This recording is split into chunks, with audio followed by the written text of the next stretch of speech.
প্রদান করেন। অতঃপর কিছুদিন পর দৈত্যগুরু শুক্রাচার্য নিজে পুরোহিত্য হয়ে জলন্ধর ও দেবী বৃন্দার বিবাহ সম্পাদন করেন। ইতিমধ্যেই কৈলাসে দেবতারা মহাদেবের সান্নিধ্যে জলন্ধরের বিরুদ্ধে যুদ্ধের জন্য প্রস্তুতি গ্রহণ করতে থাকে। তখন জলন্ধরের সেনাপতি এসে দৈত্যগুরু শুক্রাচার্যকে বলেন, গুরুদেব, কৈলাসে মহারাজের বিরুদ্ধে যুদ্ধের প্রস্তুতি চলছে। তখন দৈত্যগুরু শুক্রাচার্য জলন্ধরের সেনাপতিকে বলেন, চিন্তার কোনো কারণ নেই, আমি জলন্ধরের মৃত্যু বাণ নিষ্ক্রিয় করার জন্য মৃত্যু বাণ স্থাপিত করেছি, শুধু একটি ছোট্ট কাজ বাকি আছে। সেনাপতি বলে, কি সেই কাজ? শুক্রাচার্য বলে, তা তোমার জানার প্রয়োজন নেই, শুধু সময়ের ব্যাপার মাত্র।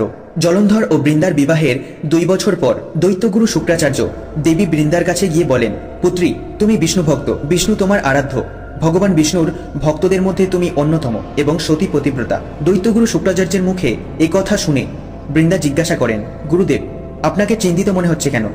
তখন শুক্রাচার্য বলেন, পুত্রী, তুমি কি চাও না